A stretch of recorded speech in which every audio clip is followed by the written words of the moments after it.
Fergus, the railway traction engine, has worked at the cement works for a year and is delighted to call it home. But he is very happy to head out on the main line to see old friends and help out whenever he can. One morning, Fergus awoke to find Mr. Concrete, the cement works manager, and Sir Topham Hatt standing outside the shed. Good morning, Fergus. I hope you slept well. You've got a very busy day ahead of you, said the manager. Indeed, boomed Sir Topham Hatt. I have asked Mr. Concrete to have you shunt at my big station today, as the yards are rather overcrowded. Would you like that? Why, of course, sir. I'd be more than happy to help, peeped Fergus happily. Excellent, grinned Sir Topham Hatt. I'll have Edward meet you in the yards. Soon Fergus's driver lit the fire, and with the toot of his whistle, Fergus was off to Knapford. When Fergus arrived at Knapford station, he could hardly believe his eyes. The platforms were crowded, a lot of shunting in the yards, and trains rushed through with their goods and passengers. Whoa, said Fergus. I've never seen a station so big before. It's quite nice when you get used to it, called a voice. Edward puffed alongside. You must be Fergus. Indeed I am, smiled Fergus. And you're Edward, aren't you? Edward chuckled softly. The one and only. Welcome to Knapford. I'll be happy to show you the ropes. The pleasure is all mine, smiled Fergus. Soon they began their shunting work. Edward taught Fergus how to move around in the junction and to gently keep the troublesome trucks in line. Fergus was very impressed.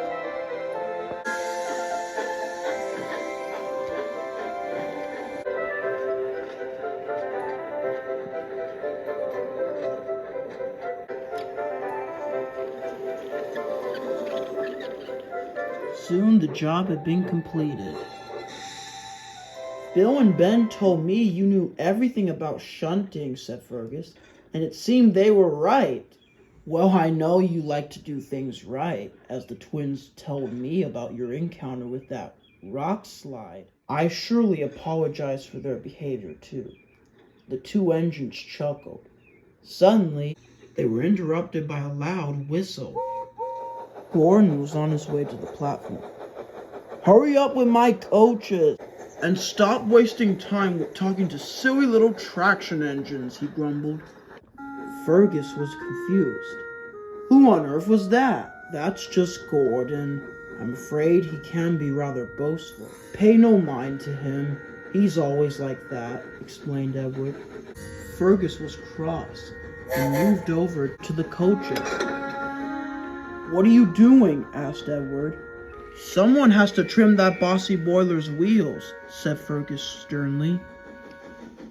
Edward was very worried. He didn't have to worry long, though, as he still had more work to do.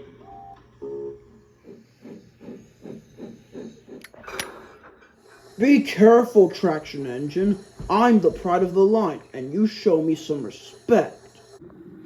Well, I'm the pride of the cement works, huffed Fergus. And I don't show respect for bullies. You owe Edward an apology at once. Gordon let off steam angrily at Fergus. How dare you talk to me like that? Pride of the cement works indeed. How can you take pride in pulling dirty, mushy cars about? Perhaps if you pulled coaches, you could have a title to be proud of. But you're nothing but just a silly, slow traction engine after all. And Gordon puffed indignantly away. Fergus was fuming.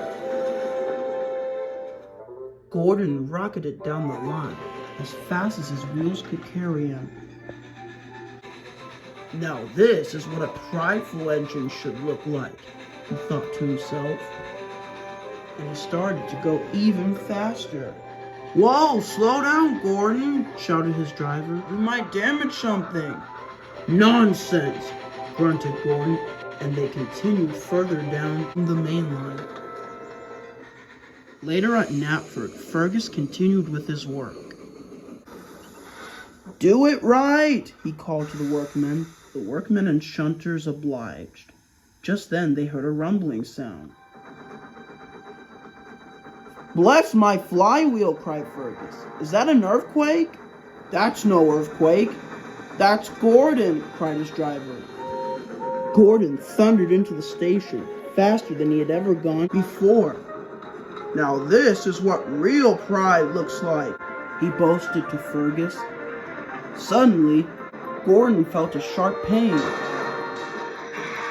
Whoa!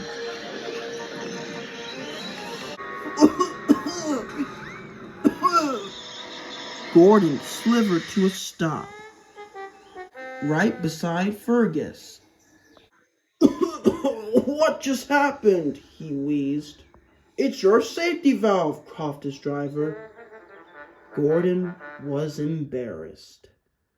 Then Gordon was surprised when Fergus puffed in front of him. What on earth are you doing? He groaned. Come on, big fella, encouraged Fergus. The passengers can't exit the express in this position. Gordon blushed. Then, puffing hard, Fergus strained to pull Gordon and the express to the platform.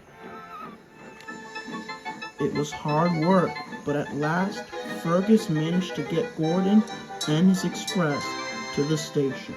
Edward had seen everything. Well done, Fergus, he called. Indeed, agreed Gordon.